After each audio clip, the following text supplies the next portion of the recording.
So we're doing a mid bald fade, and he wants the sideburns off, so I took his sideburns off. So I start my guideline mid since it's a mid bald fade.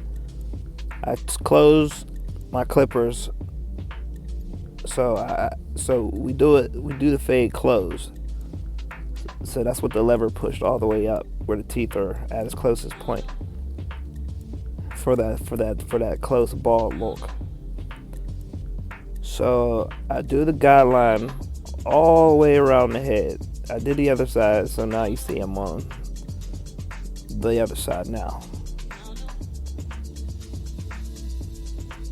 Okay, and I'm using a Wall Senior just to show you guys what I'm working with.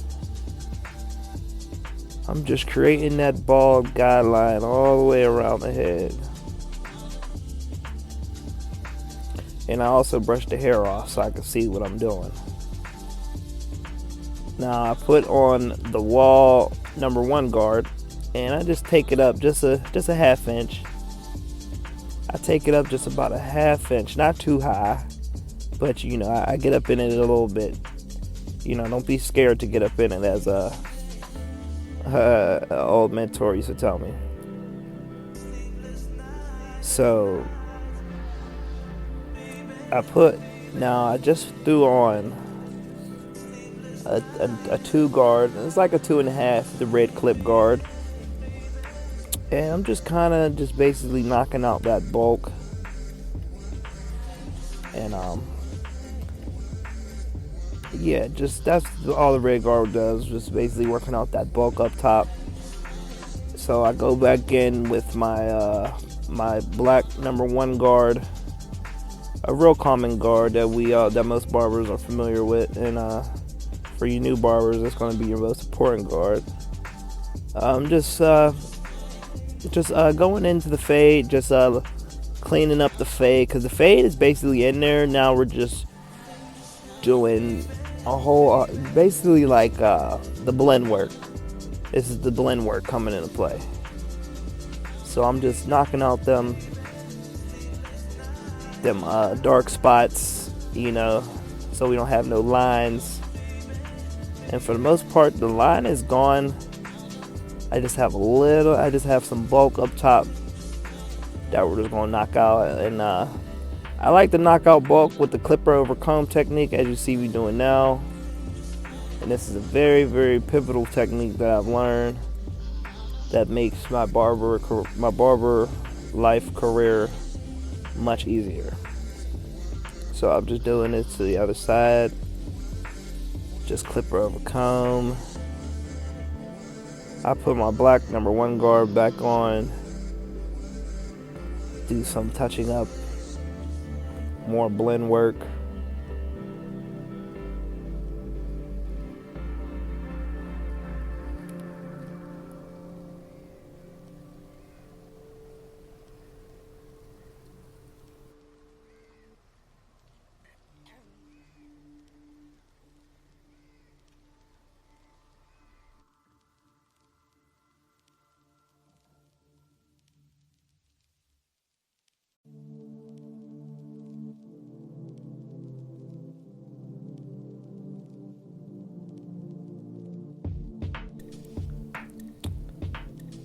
Okay, once again, I'm going in clipper over comb. Just basically just getting that bulk out of there, just to have a nice transition. We don't want to see no lines.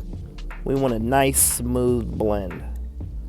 So I'm going in there, and now I'm using the corner of my blade.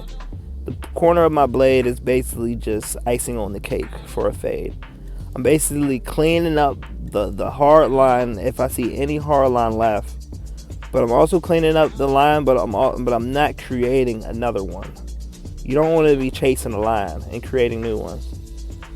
So I'm going in clipper over comb again after I did the corner work, just polishing the fade,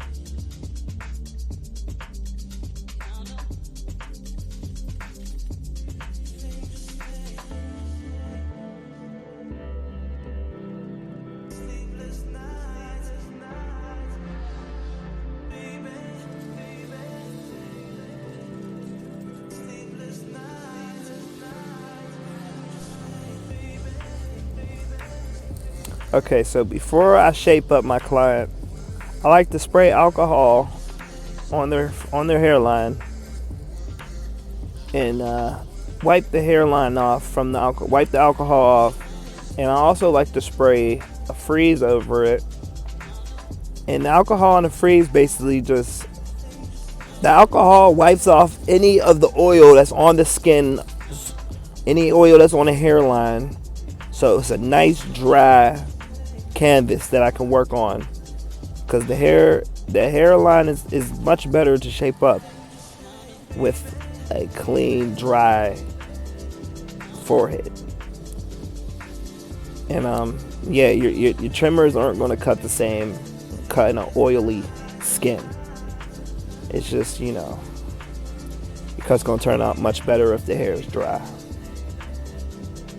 So I'm edging my client up, getting nice and tight. The edge up is the icing on the cake.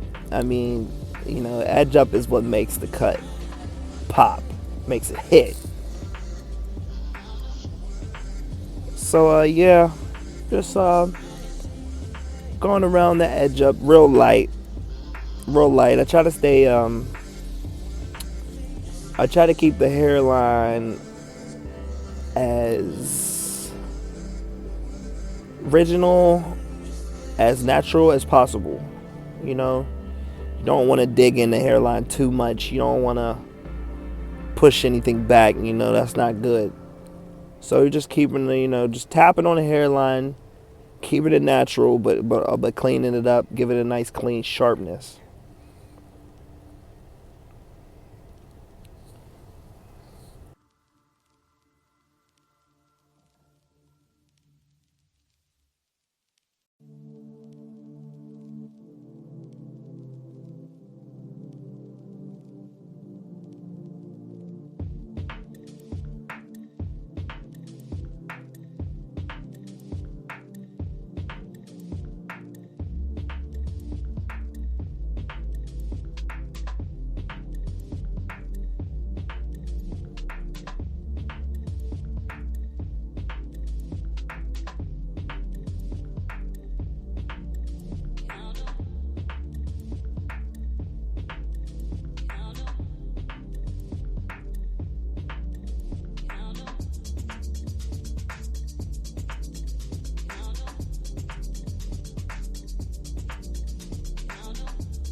So for my final touches, I use the razor to give a nice clean sharpness to the edge up, which is already sharp, but the razor just gives it that icing on the cake to clean up any little hairs that I might have missed, just to tighten it up, hit both sides.